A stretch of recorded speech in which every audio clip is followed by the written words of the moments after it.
용감한 토크쇼 직설 시작합니다. 한국은행이 7월 금융통화위원회에서 기준금리를 또 다시 유지했습니다. 최근 가계부채와 또 서울 부동산 가격이 심상치 않으면서 신중 기조가 더욱 뚜렷해진 건데요. 하지만 올해 경제성장률이 0%대로 떨어질 것이라는 우려도 여전한 상황이어서 한국은행의 기준금리 인하 처방이 필요하다라는 목소리도 여전합니다. 자, 언제부터인가 한국은행의 금리 결정이 우산장수, 집신장수 아들리기처럼 어려운 문제가 됐습니다. 이 난제들 하느냐 어떻게 풀어내면 좋을지 지금부터 이야기 나눠보겠습니다. 함께해 주실 분들 소개해드리죠. NH금융연구소 조영무 소장 나오셨고요. 또 한양대 경제학부 주동현 교수, 또 서강대 경제학부 손성빈 교수 나오셨습니다. 안녕하십니까? 안녕하십니까? 네, 안녕하십니까? 네, 용감한 토크쇼 직설은 SBS 비디뉴스 앱과 유튜브에서 실시간으로 시청이 가능합니다. 자, 어떻게 보면 예상했던 대로였습니다. 금융통화위원회에서 기준금리를 그대로 유지했습니다. 일단 이번 결정에 대한 총평부터 듣겠습니다. 소장님. 금통위를 앞두고 질문을 많이 받았었고요. 네. 그리고 제가 참여하고 있는 전문가들 대상 금통위 폴도 있었고, 근데 일관되게 이번에는 동결될 가능성이 높다라고 응답을 드려왔고요. 그리고 저뿐만이 아니라 많은 전문가들의 응답이 대부분 그랬던 것 같고, 그러면서 보면은 예상되었고 놀랍지 않은 결과라고 보여집니다. 한국은행 통화정책자문위원으로 참여하면서 네. 제가 그동안에 보고 느꼈었던 한국은행의 분위기와 크게 다르지 않은 결론이라고 보고 있고요.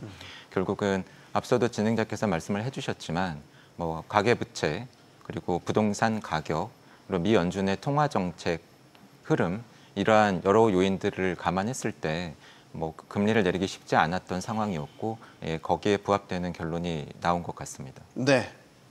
지금 다시 또 금리를 내리기엔 하는 입장에서도 좀 부담스러운 상황이다 이렇게 보십니까? 조 교수님?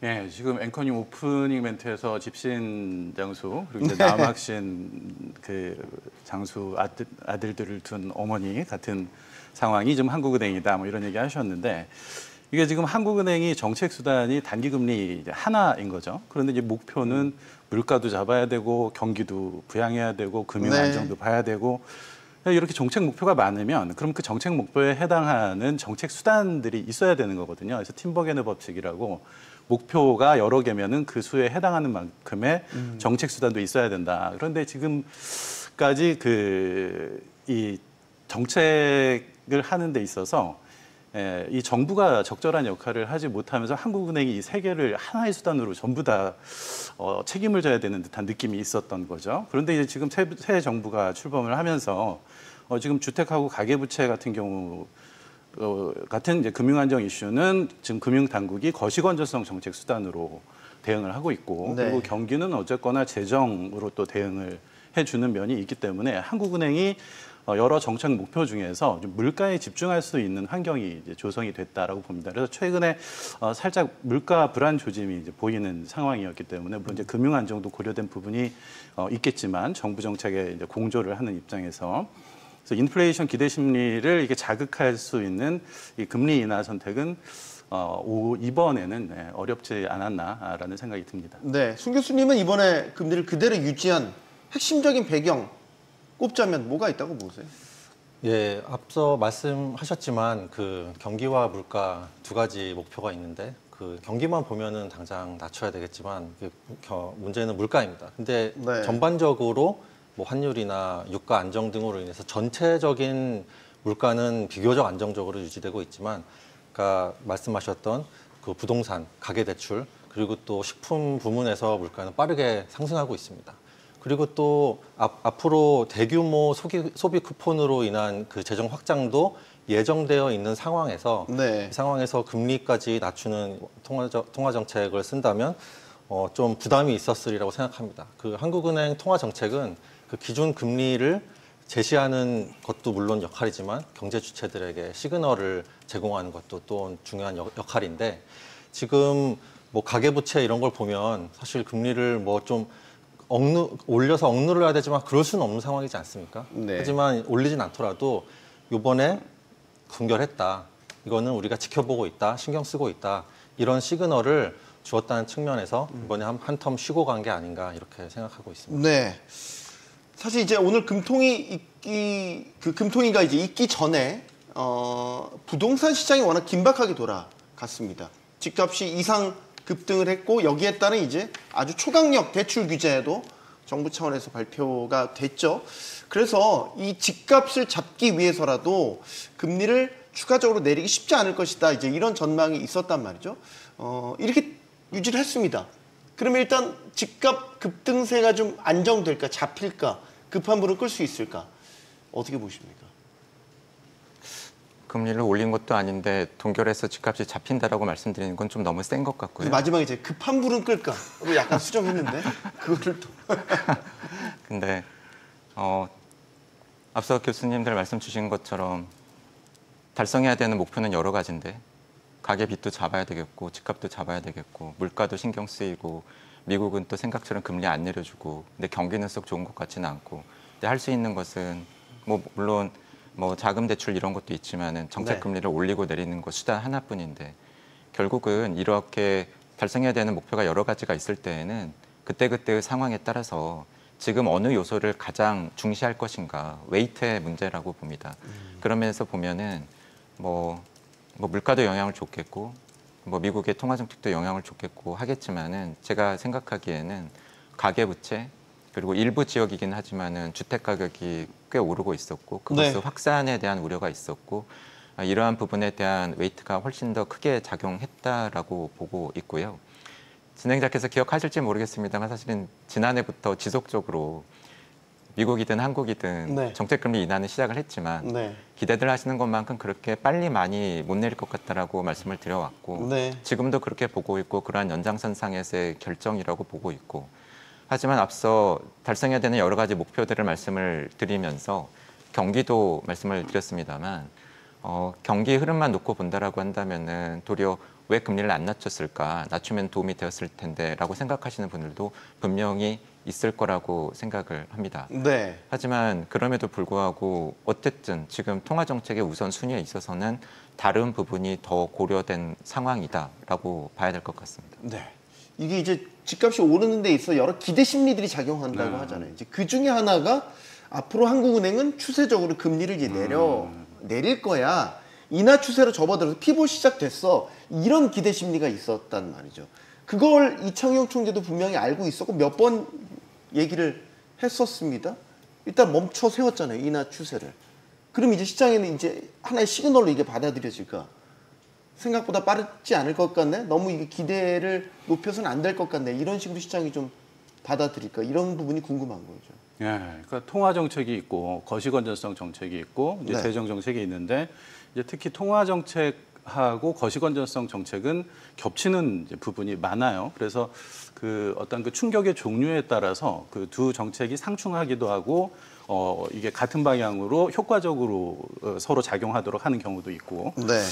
그래서 일단은 이제 두 정책의 근데 그 정책 주체가 다르지 않습니까? 그래서 이게 그 공조적으로 운영이 되기가 두 정책 기관 사이에서 그 정책 목표를 위해서 공조적으로 운영되는 게 쉽지 않은 경우가 이제 많습니다. 그래서 근데 이번에 어쨌거나 정부가 거시건전성 정책의 일환으로 주택담보대출 한도를 이제 강력하게 이제 규제를 했고, 무거운으로 캡을 그냥 예, 씌웠죠. 그래서 근데 이제 이게 여러 가지 뭐 그 일단 시장에서는 부작용에 대한 우려도 없지는 않거든요. 그래서 일단 이 효과, 그 과거에도 이와 유사한 정책이 있었는데 그게 효과가 크지 않았다라는 이제 회의적인 시각도 있고, 근데 그럼에도 불구하고 일단은 강력한 정책이고 대통령이 지난번 기자회견에서 뭐 네. 이건 시작에 불과하다.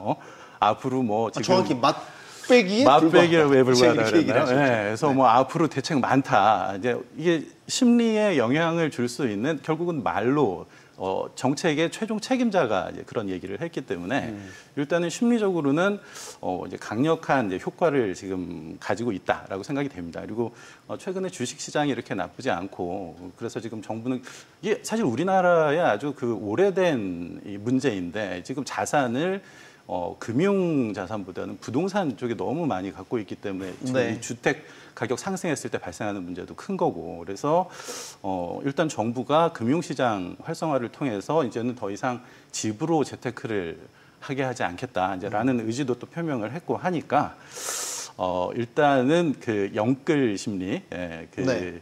영혼까지 끌어모아서 하는 네. 이런 무리하고 이 무리한 형태의 어떤 그 주택에 올인하는 이런 그 투자 이런 것들은 뭐 일단은 현재 그 정권이 초기 상황이니까 좀 억제하는데 효과가 있고 거기에 한국은행이 금리 동결을 통해서 협조하는 쪽으로 그 정책이 결정이 됐다라고 생각을 합니다. 그래서 네. 예, 결론적으로는 일단은 지켜봐야 되겠지만 저는 그래도 주택 가격은 그 최근의 급등세는 진정되지 않을까라고 기대를 좀 해봅니다. 시기적으로 보면 다 맞아떨어져서요. 이게 일종의 정책 공조가 이루어진 것이다라고도 보여져요, 송 교수님.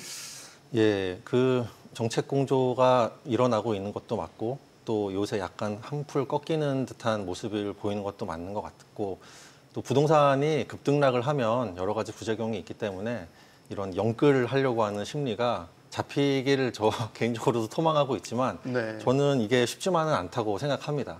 두 가지 이유가 있는데 네. 궁극적으로 부동산을 비롯한 자산의 가격은 통화량의 증가에 영향을 받을 수밖에 없습니다. 지금 올해 추경으로 대규모 소비 쿠폰이 발급될 것이고 또 정부의 성격상 내년 내후년에도 이 재정 지출이 뭐 줄어들거나 아니면 유지되기보다는 계속 늘어날 가능성이 크다고 생각합니다. 네. 또 한국은행 이창용 총재도 아까 앵커님도 말씀하셨지만 지금 금리 인하 사이클에 있다라는 취지의 발언을 뭐 여러 차례 걸쳐서 말씀하셨습니다. 이 올해 연초에 비해서 우리나라 경제 성장률 전망치가 크게 뭐 추경 때문에 뭐 약간 오르긴 했지만 떨어지고 있는 이 상황에서 금리 인하 사이클이 이제 갑자기 금리 인상 사이클로 갑자기 빠른 시일 내에 바뀔 가능성도 없다는 걸 봤을 때 통화 정책, 재정 정책 모두 다 통화량은 늘어나는 방향을 가리키고 있습니다. 그런 면에서 근데 이 늘어난 돈이 뭐 당연히 주식 시장이나 이런 좀 더 건전한 그 생산성을 높이는 쪽으로 흘러 들어가면 좋겠지만 그런 의미에서 6.27 대책을 통해서 부동산 시장으로 되도록 흘러가지 않도록 막고 있지만 이거를 완전히 차단할 수는 없다 이렇게 생각하고요. 두 번째로는 심리적인 이유인데요. 과거 그 민주당 정부에서 집값이 크게 오를 때 이거를 수요 억제 정책만으로 잡아보려고 했던 시도들이 많이 있었습니다. 이때 처음에 한두 번은 좀 약발이 있었지만 그 다음에 이것이 계속 될수록 오히려 이거 더 오르나 보다 이런 좀 잘못된 시그널링을 오히려 준 바도 있었고 어떤 규제 지역을 지정을 하면은 오를 곳 찍어주나 보다 또 이렇게 생각하는 경향도 있지 않았습니까? 네. 그런 걸로 봤을 때 아주 획기적인 공급 확대 정책이나 이런 것이 같이 수반되거나 아니면은 좀 극단적으로 경기가 완전히 망가져서 이렇게 되는 일이 벌어지지 않는다면 수요 억제 정책만으로 이 심리를 잡기는 쉽지 않다. 그리고 이 6.27 규제가 비율 규제가 아니라 금액 규제라는 면에서 이거는 그 뭐 고가 주택일수록 규제 강도가 커지는 그런 효과는 물론 있습니다.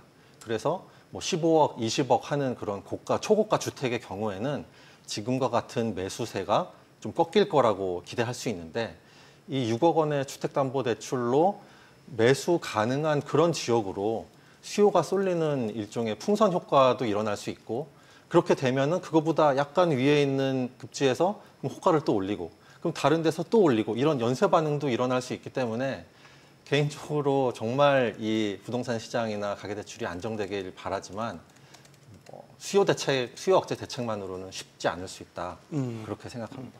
지금 이제 부동산 대책과 관련해 이제 종합적인 평가를 해주셨는데 만약에 송 교수님 말대로 수요 억제만으로 집값이 제대로 잡히지 않는다면 한국은행 입장에서는 금리를 또 경기를 생각해서 원하는 만큼 해야 된다고 생각하는 만큼 못 내릴 수도 있다는 얘기 아닌가요?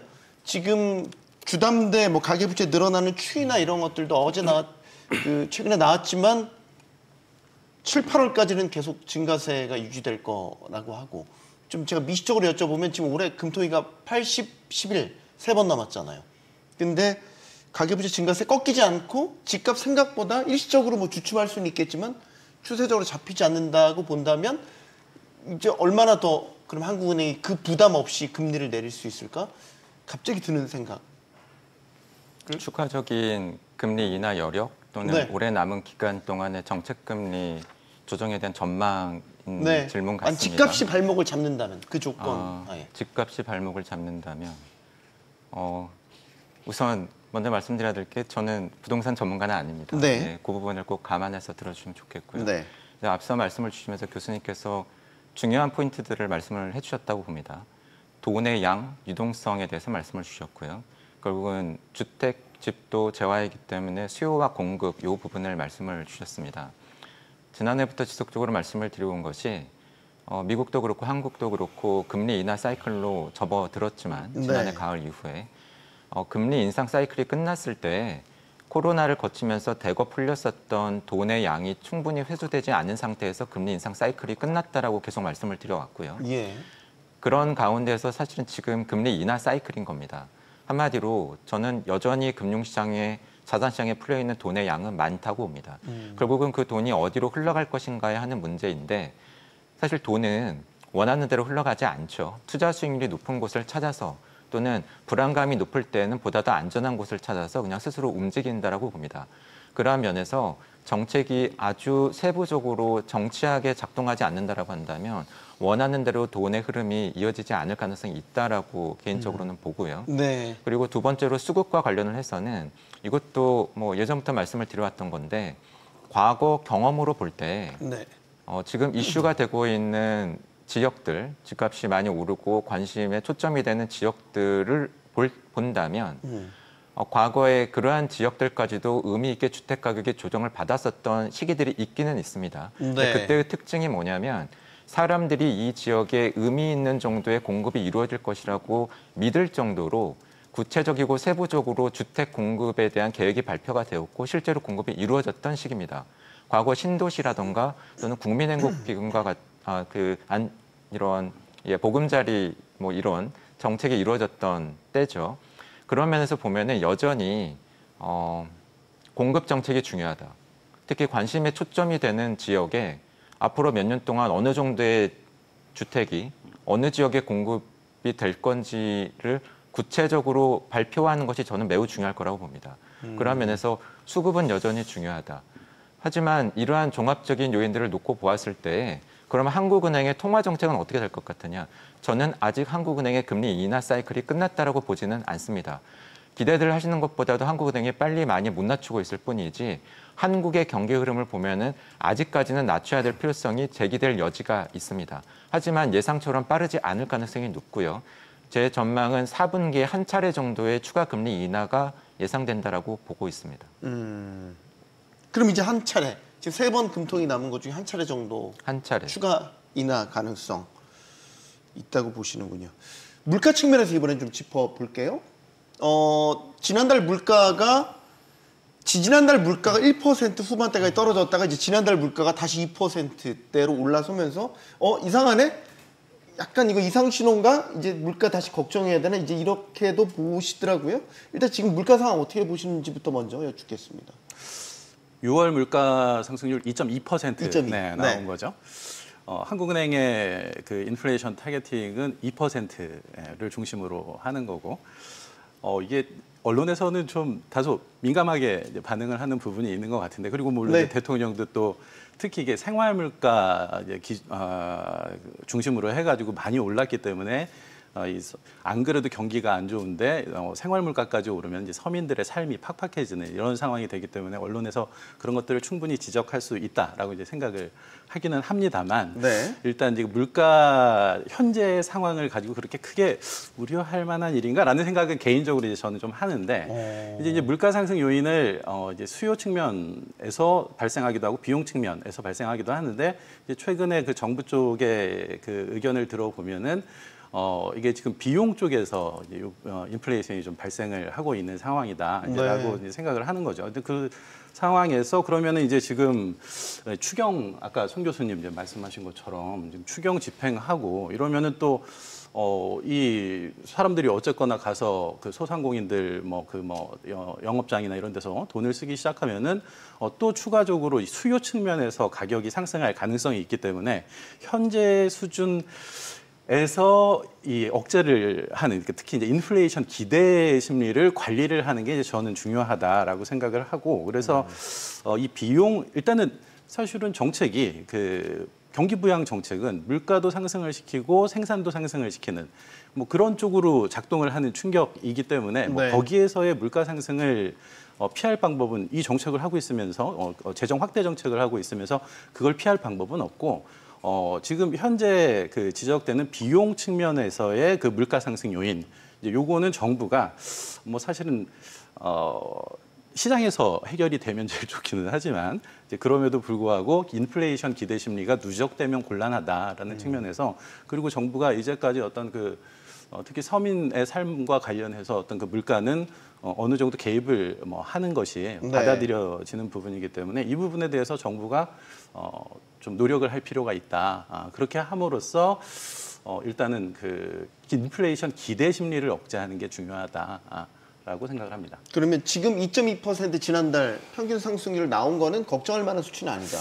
라고 보시는 거죠? 저는 뭐 2% 내외에서 움직인 게 뭐 물론 이제 그게 비용 측면이기 때문에, 경기가 안 좋은 상황에서 비용 측면에 의해서 발생했기 때문에 정책 당국에게 이게 지금 그 정책 딜레마를 일으키는 상황인, 아주 작은 규모지만 스태그플레이션 같은 상황인 거잖아요. 그렇게 네. 되면은 한국은행이 금리를 올릴 수도 없고 내릴 수도 없고 이런 딜레마적 상황에 빠지게 되는 거니까 곤란한 측면이 있지만, 물가 상승률 2.2% 자체 가지고 이게 지금 예를 들어서 그 2022년이었나요? 네. 인플레이션 급속도로 그 심할 올라갔을 때 네, 5% 이상 그렇게 했었어요. 그때처럼 걱정할 필요는 없지 않느냐. 아직까지는? 예, 그러니까 말씀드린 대로 인플레이션 기대 심리가 중요하기 때문에, 근데 네. 언론에서 이걸 계속 그 인플레이션에 대한 우려를 강화시키면 지금 수요 측면까지 겹치면서 인플레이션 기대 심리가 확대될 가능성이 있다. 그 부분은 경계해야 된다. 그래서 그 부분에 대해서는 정부가 비용 측면에서의 인플레이션 요인은 억제할 수 있는 노력을 해야 한다라는 말씀입니다. 좀 어렵게 저희 시청자 이해하실 수도 있을 것 같아서, 이렇게 추경이 이제 곧 소비 쿠폰도 이제 이달부터 집행되고 하면 10조 원 이상의 일단 소비 쿠폰이 풀리잖아요. 예. 그러면 이게 물가를 자극할 여지도 있겠네요. 일단 지금 수요가 많이 기준치 이하라고는 하지만 어느 정도 진작시킬 거 아닙니까? 그럼 지금 2.2%까지 올라선 상태에서 만약에 이달 다음 달까지 만약에 물가 추이를 본다면, 효과가 나타난다고 가정한다면 그건 또 다른 얘기 아닌가요? 예, 그건 다른 이야기입니다. 주 교수님께서 말씀하신 거는 현재까지의 2.2%는 그렇죠. 크게 현재까지. 우려할 만한 것이 아니다라는 말씀이신데, 그거는 저도 동의합니다. 하지만 문제는 앞으로인데, 앞으로 돈이 많이 풀릴 일이 있지 않습니까? 돈이 많이 풀렸을 때 물가가 오르는 거는 마치 밥을 먹었더니 배가 부르다라는 것처럼 어떻게 보면 당연한 이야기입니다.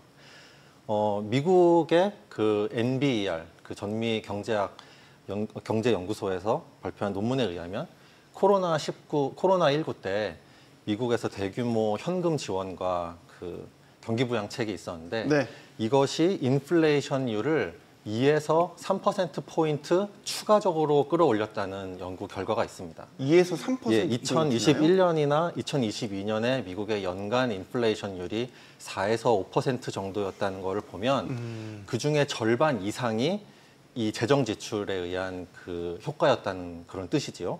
한국에서도 2020년이랑 21년에 재난지원금, 국민지원금 이런 이름으로 대규모 재정 정책이 있었습니다. 이때 한국은행이나 KDI에서 이 효과를 분석한 연구를 보면, 미국에서는 이 재정 정책이 인플레이션의 50% 이상을 설명했다고 하는데, 한국은 그 정도는 아니었고, 말씀하셨지만 공급 측의 요인이 훨씬 더 컸고, 하지만 30% 정도는 이런 재난지원금과 같은 그 재정 지출, 그 수요 측 원인으로 됐다고 그 평가를 한 적이 있습니다. 그때 네. 2022년에 소비자 물가 지수가 5.1%였는데 이 중에 30%를 이런 재정 지출이 기여했다고 보면은 그것은 한 1.5%포인트 정도라고 볼 수 있습니다. 올해 예상되어 있는 뭐 1차, 2차 소비 쿠폰 이거의 예산 규모도 2020년, 21년의 재난지원금과 비슷하고 또 3, 4개월 내에 다 써야 된다는 이런 기한을 주어졌다는 것도 네, 맞아요. 비슷하다는 점에서 이번에 그 재정 지출도 비슷한 효과를 낼 거라고 가정한다면 지금 당장은 아니더라도 네. 1년, 2년 후에 우리나라의 소비자 물가지수, 물가 상승률의 한 1.5%포인트 정도는 이것 때문에 올라갈 수 있다. 이렇게 저는 판단하고 있습니다. 근데 사실 이게 약간 넌센스라고 보여지는 거는 이제 우리 연구하시는 분들 사이에서 이제 아까 2.2%에 대한 물가 상승률에 대한 문제 없다. 근데 이제 사실 체감하는 입장에서는 체감 물가 입장에서는 여전히 높다라는 판단이 되고 아까 스태그플레이션 말씀하셨지만 사실 일반 서민들은 굉장히 힘든 상황이거든요. 그래서 전반적인 지금 이제 민생회복 소비 쿠폰에 대한 지지도도 일단 절반 이상으로 높기도 하죠. 그러니까 이게 과연 물가를 또 만약에 그렇게 자극한 것일까? 당장 내가 주머니 쓸 돈이 없는데 뭐 이제 이런 여러 복잡한 생각들이 드는 상황에서 소장님 의견 듣겠습니다. 만약에 물가가 또 이렇게 자극을 한다면 또 이게 금리 얘기로 갈 텐데 그럼 한국은행도 물가 걱정 이제 또 집값 걱정 더하기 물가 걱정까지 해야 된다라는 얘기 같은데요. 일단 저희가 일반 시청자분들을 대상으로 지금 얘기를 하고 있기 때문에 네. 좀 명확하게 하고 넘어갈 부분이 있는 것 같아요. 아니 이런 겁니다. 물가 상승률은 물가 지수의 증가율이죠. 그러니까 특정한 시점에 물가 수준을 통계 당국이 조사한 것을 네. 물가 수준, 물가 지수라고 하죠. 그래서 지난해의 물가 지수가 100이고 올해의 물가 지수가 105면 올해 물가 상승률이 5%가 되는 겁니다. 저는 아마 많은 분들께 여쭤보면 지금 물가가 높은가요? 라고 질문을 했었을 때 아니요, 물가 안 높은데요. 물가 낮습니다라고 대답하시는 분은 거의 없을 겁니다. 그렇죠. 그렇죠? 비싸다고 생각. 모두가 거의 대부분이 그러실 것 같아요. 그러면은 어떻게 해야 물가가 잡혔다고 느끼실까요? 가령 이런 거 아니겠습니까? 지난해 물가 지수가 100인데 올해 98이나 95 정도로 떨어지면 물가 수준이 떨어졌으니까 물가가 잡혔다라고 하시지 않겠습니까? 네. 그렇게 되면 사실은 물가 상승률은 마이너스 3%, 5% 가까이까지 나오겠죠. 근데 그런 상황을 저희는 디플레이션이라고 부릅니다. 그러면은 저희가 지금 디플레이션을 얘기하고 있는 건 아니잖아요. 네. 앞서도 교수님께서 말씀을 해주셨지만 한국은행이 목표라고 있는 소비자 물가 상승률은 2%라고 합니다. 그것은 결국은 뭐냐면 지난해 100인데 올해 한 102 정도 되도록 하는 게 통화정책의 목표라고 하면서 지금 한국은행이 하고 있는 겁니다. 네. 한마디로 물가가 올라가기는 올라갈 건데 너무 많이 오르게는 하지 않겠어라고 하는 게 지금 물가 정책의 목표인 겁니다. 네. 그럼 아마 많은 분들은 그러실 거예요. 아, 내가 원하는 물가 정책은 그게 아닌데. 사실은 여기서 저는 상당한 괴리가 있다라고 보여집니다. 제 의견을 물어보시면 저는 큰 틀에서 볼 때 지금 물가 상승 압력이 높은 것은 아니다라고 봅니다. 왜냐하면 물가 상승 압력이 높으려면은요 경기가 좋고 사람들이 돈을 많이 쓰고 소비 수요가 늘어나야 물건 가격이 오르지 않겠습니까? 네. 그런데 지금 우리 경기가 그만큼 좋으냐? 경기가 좋냐라고 물어보시면 또 많은 분들이 아니요, 경기는 안 좋은데요라고 분명히 하실 겁니다. 네. 그게 엄살이냐? 저는 아니라고 봅니다. 지난해부터 지속적으로 말씀드려온 것이 지난해 연말에도 제가 그런 말씀을 드리지 않았습니까? 올해 한국 경제 성장률 전망을 많은 곳에서 1% 후반 2% 가까이 하고 계신데 제가 보기에 너무 낙관적으로 보인다. 그래서 제가 이런 표현을 말씀드렸습니다. 성장률 전망의 하단을 열어놔야 될 것으로 보인다. 아. 지금은 이제 0%대들 말씀하시지 않습니까? 엄살인가요? 저는 엄살 아니라고 봅니다. 자칫하다가 트럼프가 관세 전쟁을 세게 벌이고 또는 국제 유가가 급등하고 그러면 그렇게 떨어질 수도 있습니다. 중요한 것은 지금 저희가 추진하고 있는 추경이 정부에서도 강조하고 있는 것만큼 어느 만큼 속도감 있게 집행되느냐 이 부분이 매우 중요할 것으로 보고요. 그래서 올해 초 출연 때에도 제가 이미 정책 대응의 무게 중심이 한국은행의 금리 인하와 같은 통화 정책에서 정부의 재정 지출과 같은 재정 정책으로 옮겨온 것으로 보인다. 왜냐하면 한국은행은 지난해 4분기부터 금리 인하를 했지만 실상 금리 인하의 효과가 크게 나타난 것으로 보이지 않고 네. 앞으로 더 낮추기도 쉽지 않아 보인다라고 말씀을 드렸기 때문입니다. 그런 면에서 본다라고 한다면 최근에 분명히 통계상으로는 6월 소비자 물가 상승률이 전달 1.9%에서 2.2%대로 목표 수준 이상으로 올라온 것은 맞습니다. 하지만 경기가 좋으냐, 소비 수요가 많으냐, 저는 아니라고 보고요. 실제로 물가 상승률을 끌어올렸던 항목들을 요인별로 쪼개보면 물가 상승 기여도가 높았던 항목들은요. 외식 물가와 같은 서비스 쪽 그리고 생산품 쪽에서 가공식품입니다. 그럼 이게 왜 올라갔느냐? 뭐 여러 가지 이유들이 나오실 수가 있어요. 금리도 올랐고 임대료도 올랐고 인건비도 올랐고 식자재 가격도 올랐다. 그래서 우리는 올릴 수밖에 없다. 그럼 이것을 저희는 비용 요인으로 볼 수도 있겠죠. 하지만 만약에 가공식품 가격이 왜 요즘 이렇게 많이 올랐어? 정부가 바뀌는 시기에 물가 통제가 제대로 되지 않아서 그 시기에 기업들이 많이 올랐던 거 아니야라고 이야기하면 저는 어느 누구도 자신 있게 그거 아니다라고 이야기하기 어렵다라고 봅니다. 지금 요인은 혼재되어져 있지만 경기가 좋아서 물가가 오르고 있느냐?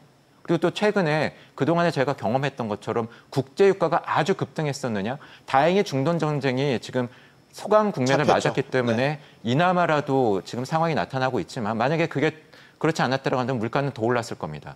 다행스럽게 원달러 환율이 1,400원을 넘어가지 않은 수준에서 지금 또 관리가 되고 있죠. 네. 그것도 매우 다행인 겁니다. 그렇다 보니 지금 이 정도 수준이라도 나오고 있는 거다. 하지만 물가를 끌어오르고 있는 항목들을 잘 들여다봐야 된다.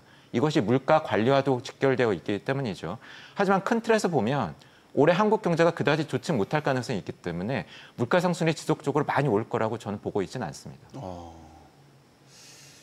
자, 저희가 집값부터 물가 상황까지 짚어봤습니다. 사실 아까 조 소장님은 언뜻 얘기를 해주셨는데 하반기에 이제 한 차례 정도 더 금리 인하 가능할 것 같다라는 의견을 주셨고 두 분께는 이걸 제가 의견을 못 들었어요.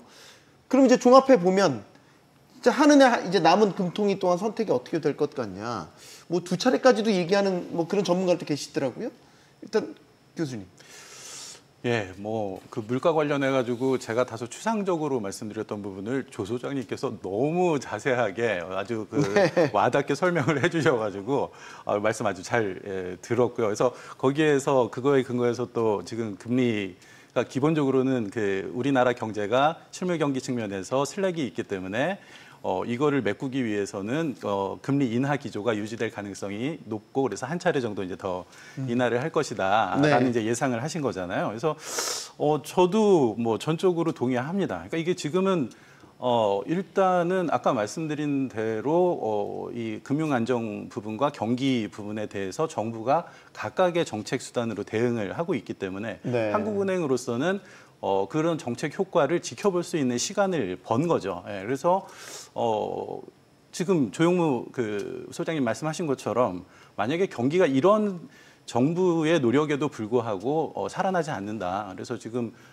한국은행이 예측했었던 경제 성장률 보다 아래로 내려가게 될 것으로 뭐 8월까지 그렇게 데이터가 나타난다라고 하면 그럼 한국은행 입장에서는 8월에 금리를 내리지 않을 수 없겠죠. 근데 물론 그럼에도 불구하고 지금 손 교수님 말씀하신 것처럼 만약에 그 집값이 제대로 잡히지 않는다. 그리고 어떤 다른 그 물가적 요소가 또 이제 강하게 나타난다. 그러면은 금리 인하가 쉽지 않을 상황이 될 수 있는 거고. 그러니까 네. 결국은 정책이라는 게 주어진 그 경제 여건에 따라서 이게 가게 되는 거고 그렇기 때문에 당연히 지금 우리가 단정적으로 얘기할 수는 없는 건데 일단 전체적 그 조 소장님 말씀하신 것처럼 전반적인 우리나라의 지금 경제 흐름으로 봤을 때 일단은 한 차례 더 금리 인하가 사실 뭐 우리 지금 이전까지 지금 2.5%인데 2%대까지 내려가야 될 상황으로 저희가 많이 생각을 했던 거잖아요. 근데 신정부가 들어서면서 적극적인 재정 정책을 하면서 경기가 조금이나마 회복이 될 수 있는 가능성이 보이는 상황이니까 이제는 2%까지 얘기가 나오진 않는데 그럼에도 불구하고 만약에 정부의 노력에도 불구하고 경기가 계속 안 좋다라고 하면은 뭐 한 차례 뭐 내지는 경제 상황에 따라서 두 차례까지도 하는 거를 한국은행이 망설이면 안 된다라고 생각을 합니다. 네. 손 교수님. 경기가 매우 안 좋다는 면에서 금리를 인하를 해야 된다는 면에서는 아마 누구나 다 동의를 할 텐데요. 저는 8월에 금리를 내리는 결정이 매우 부담스러울 거라고 생각합니다. 네. 이게 바로 한 달 후에 결정이 나는 거라 제가 한 말이 뭐 완전히 틀렸을 수도 있지만 틀렸기를 바라지만 제가 2010년 이래로 정부가 내수 진작 등의 이유로 이렇게 추경을 했던 경우들을 한번 이번에 다 살펴봤습니다. 네. 그러니까 추경을 한다는 거는 추경을 사실 요새 많지만 안 한 해들도 많이 있거든요. 그러니까 추경을 했다는 거는 그만큼 내수 부진이 심각하다는 그런 내용인데 2010년 이후로 추경을 15번 했더라고요. 근데 그 추경 이후에, 추경 직후에 한국은행이 완화적인 통화정책까지 한 경우가, 즉 금리 인하를 한 경우도 있는지 봤더니 2020년 코로나 팬데믹 때 경제가 완전히 쇼크를 받았을 때를 제외하고는 거의 없었습니다.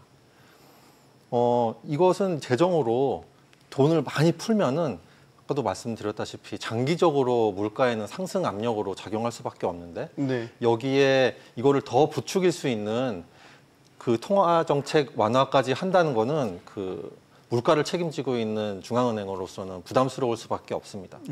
2022년 같은 경우에는 지금 올해 뭐 추경이 35조다 뭐 이렇게 하는데 그때는 2022년만 놓고 보면은 거의 80조 가까운 추경을 했었거든요. 근데 그때 그만큼 경기도 안 좋았습니다. 그때 한국은행은 어떻게 했느냐? 금리 올렸습니다. 한 번 올린 게 아니라 4월, 5월, 7월, 8월, 10월, 11월 6번 연속으로 올렸습니다. 경기 그렇게 안 좋은데 왜 올렸을까? 뭐 제가 지금 이제 올린다는 말씀을 드리는 건 아니지만 네. 그때 그렇게 했던 그 이유들을 보면은 2020년, 2021년, 2022년 정부에서는 재정으로 계속 돈을 풀고 한국은행도 2022년에는 금리를 아주 빠르게 내렸잖아요. 뭐 비컷도 하고 해서.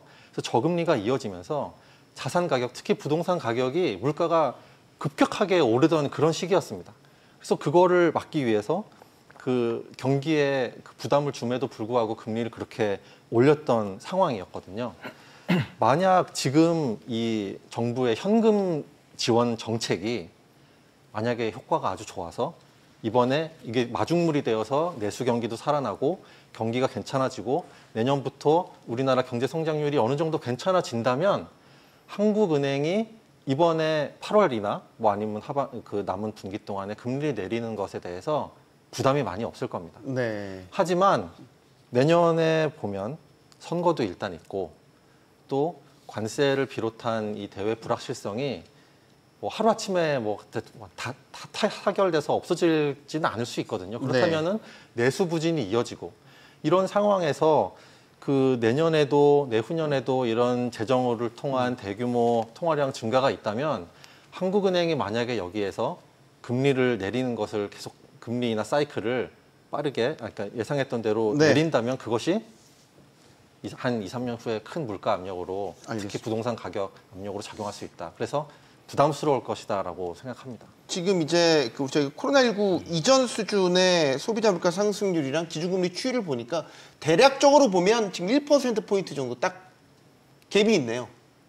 물가도 그 정도 낮았고 저희 그때 기준금리 수준도 딱 1%포인트 정도. 지금 저희가 2.5니까 당시 한 1.5 전후로 해서 금리가 계속 유지가 됐었네요. 그러니까 아직 그 정도까지 물가가 내려가야 한국은행도 사실은 추세적으로 그 정도 수준까지 금리를 내릴 거라는 이론은 떨어집니다. 지금 연도별로 보면. 제가 맞습니까? 소장님? 맞습니다. 감사합니다. 그러니까 자, 네. 말씀하신 것처럼 물가가 그 정도까지 떨어지려면 경기가 그 정도까지 안 좋고 수요가 그만큼 위축되어야 그런 상황이 오겠죠. 네. 저는 사실은 굉장히 송구한 게 지난해부터 앞서 말씀드린 전망과 비율을 말씀을 드리면서 기억하실지 모르겠습니다만 제 이야기가 밝지가 못하다 보니까 제가 틀리면 좋겠다라고 말씀을 드렸던 것 같습니다. 네. 여러 번. 근데 불안한 예감이 어느 정도 지금 현실화되어 가고 있다라는 생각을 하고 있습니다. 네. 근데 사실 더 우려하는 것은 뭐냐면 이런 겁니다. 앞서도 말씀드렸지만 여러 가지 이유로 한국은행이 금리를 많이 큰 폭으로 빨리 낮추기는 쉽지 않습니다. 그리고 정책 대응의 무게중심이 넘어온 재정 정책이 지금 추경을 진행하고 있지만 네. 사실 제가 걱정하는 부분은 뭐냐면 시기입니다. 그러니까 이미 7월이에요. 그런데 과거에 정부의 돈이 풀렸던 데는 항상 시간이 걸리거든요. 그래서 사실은 이렇게 3분기에 돈을 푼다라고 한다면 그 효과가 본격적으로 나타나는 시기는 3분기보다는 4분기가 될 가능성이 높습니다. 그래서 한마디로 올해 1, 2, 3, 4분기 경제 성장률을 높이는데 그 효과가 좀 늦게 나타날 가능성이 있어요. 정부가 최근에 적극적인 재정 집행 속도를 강조하고 있는 것도 사실은 저는 이 때문이라고 봅니다. 제가 만나 뵙는 많은 국내외 이코노미스트 분들도 이것을 걱정하고 계시고요. 네. 자칫하다가 정부가 돈을 많이 썼는데 올해 경제 성장률 제고 효과가 크지 않으면 어쩌지 않은 말씀들을 하십니다. 어렵게 쓰는 돈이잖아요. 세수가 제대로 거치지 않는 상황에 대해서는 지난번 출연 때 말씀을 드렸습니다. 그런 상황에서 어떻게 보면은 정부 재정 적자를 감수하고 빚까지 내야 될지도 모르는데 재정 지출을 늘리는 거잖아요. 네.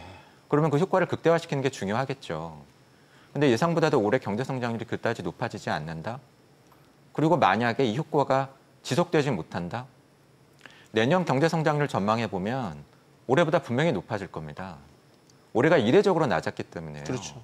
베이스 이펙트라고 경제 성장률도 GDP의 증가율로 계산되지 않습니까? 네. 올해 GDP가 낮았으면 내년에 그냥 평타만 쳐도 경제 성장률이 높아질 거예요. 근데 저희가 관심을 가져야 될 것은 올해 성장률보다도 전 사실은 내년이라고 봅니다. 네. 만약에 내년에 성장률이 높아졌는데도 한 1% 초중반에 그쳐버린다. 2%가 안 된다. 네.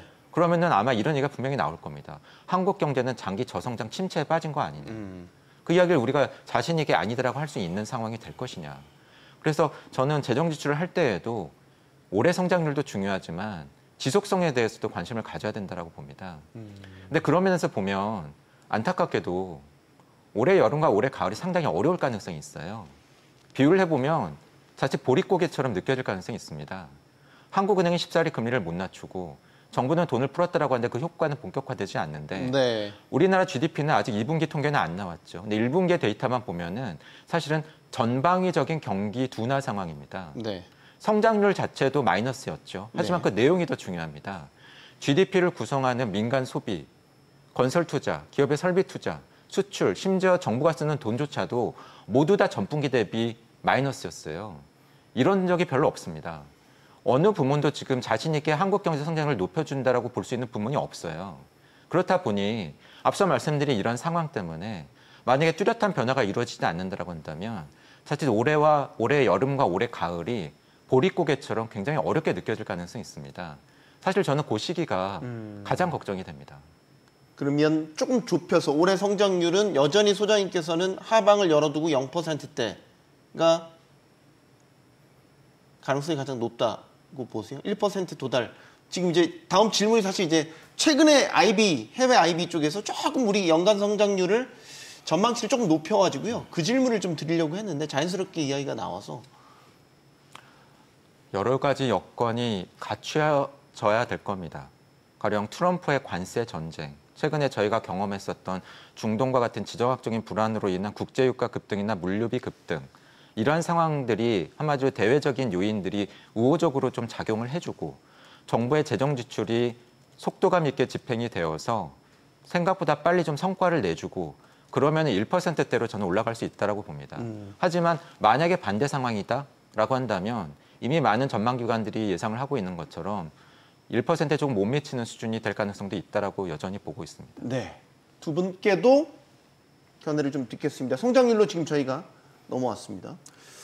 예, 뭐 그 해외 전망 기관들에서 좀 높아졌어요. 네. 그 향상을 시켰다 그러고 뭐 당연히 지금 조 소장님께서 그 GDP의 지출 항목을 구성하는 소비, 투자 중에서도 또 이제 뭐 건설 투자, 수출 뭐 하나 좋은 게 없다라고 말씀을 하셨는데 일단은 그 재정도 근데 그 가운데서도 또 우리나라 정치적 상황으로 인해서 재정 지출까지도 지금 억제되어 있었던 상황이고 그럼 결국은 그 지출 측면에서 한 부분이 일단은 정부 쪽이 해결이 됐다라고 하면은 상승 요인으로 이제 작용을 할 것이고 네. 그 소비 심리를 진작시키기 위해서 정부가 또 지금 그 소비 쿠폰이나 뭐 이런 것들을 집행하는 게 이제 그래서 한국은행 이창용 총재도 그게 한 0.2%포인트 정도 네. GDP 상승 요인으로 작용을 할 것이다라고 얘기를 했고 이렇게 되면은 하여간 뭐 저는 바라건대 그 기업들의 투자 심리도 좀 회복이 되길 바라는데 사실 금리 가지고 기업들이 투자 의사 결정을 하지는 않거든요. 그러니까 저희가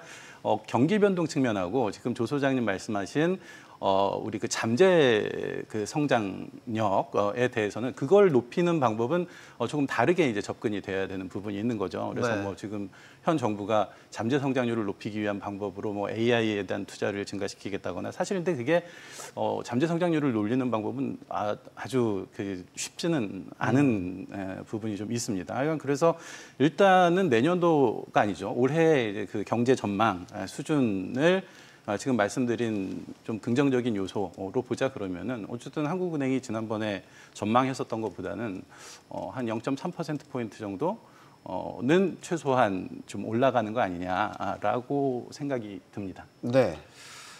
수 교수님.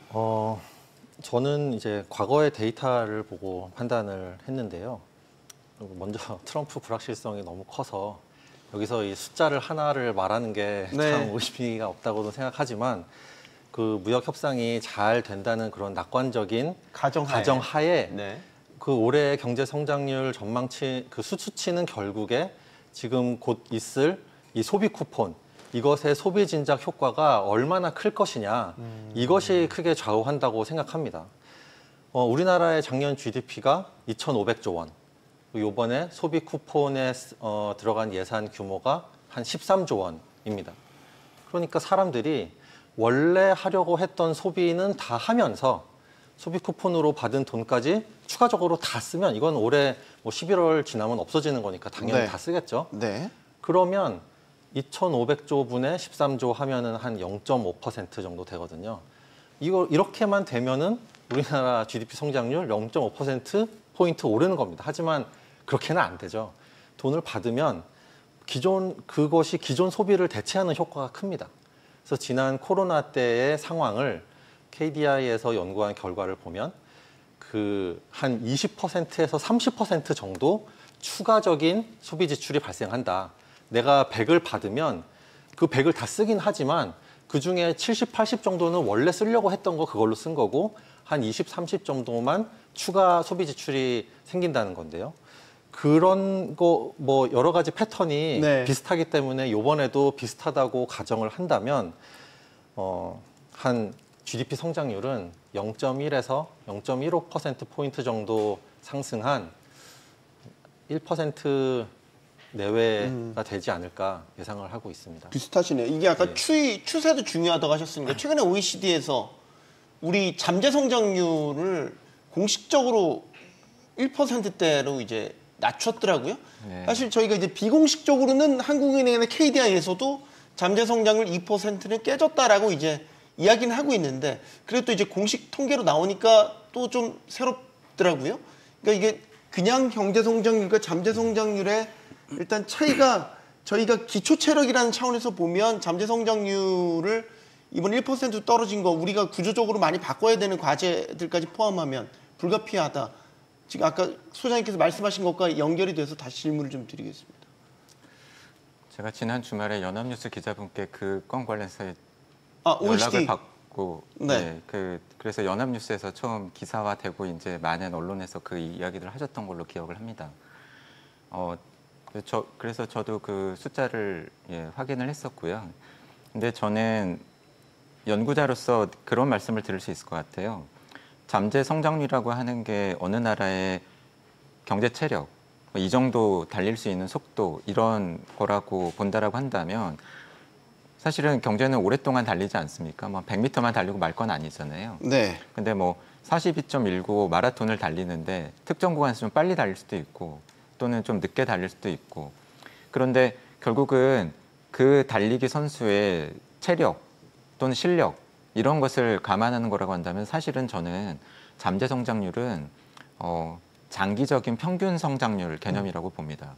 그렇게 보면은 특정 연도에 어느 국가의 잠재 성장률이 2.0이다, 1.9다라고 하는 게 저는 큰 의미는 없을 수도 있다고 봅니다. 네. 그리고 실제로 같은 시기를 대상으로 발표를 한 한국은행의 데이터를 보더라도 뭐 특정 연도는 아니지만 뭐 3년 평균, 5년 평균으로 해서 이미 2.0입니다. 그 이야기는 대상 기간의 특정 연도는 이미 1% 후반으로 보고 계신다는 얘기예요. 네. 어차피 잠재 성장률은 공식적인 숫자는 없습니다. 특정 국가의 GDP처럼 통계당국이 집계해서 발표한 숫자도 아니고요. 연구기관 또는 국제기구마다 자기들의 방법론으로 계산해서 이 나라의 경제 체력은 이 정도야라고 해주는 숫자죠. 네. 하지만 한 가지는 명확합니다. 한국 경제 잠재 성장률 추정치에 대한 숫자는 10년 평균이건 5년 평균이건 3년 평균이건 그리고 지금 말씀 주신 특정 연도에 대한 숫자이건 추세적으로 떨어지고 있다라고 하는 거예요. 그러면 이걸 어떻게 하면 달리기 속도를 높일 수 있을까? 경제학적으로 보면은 뭐 일하는 사람을 늘리거나 일하는 시간을 늘리거나 투입되는 돈이나 자본의 양을 늘리거나 이도 저도 아니면 생산성, 혁신성, 효율성을 높이는 방법 이 정도밖에 없습니다. 네. 아시겠지만 이미 우리나라 인구는 줄고 있고 늙고 있고 인구 측면에서 이것을 극복하기는 쉽지 않고요. 뭐 돈을 투입하는 것도 이미 한계에 다다랐고 지난 몇 년 동안 버텨왔던 것은 사실은 기업들을 중심으로 해서 생산성, 효율성, 혁신 이런 걸로 버텨왔던 겁니다. 그럼 왜 떨어지느냐? 이게 한계를 맞고 있는 거예요. 그래서 이걸 사실 높이기는 굉장히 어렵습니다.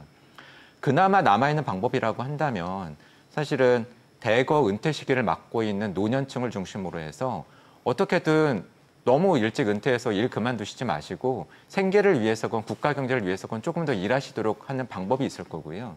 여성 노동력 또는 청년층의 마찰적 실업 이런 것을 줄이는 것도 도움은 될 겁니다. 하지만 쉽지 않잖아요. 이게 시간이 걸리잖아요. 인구적인 방법은.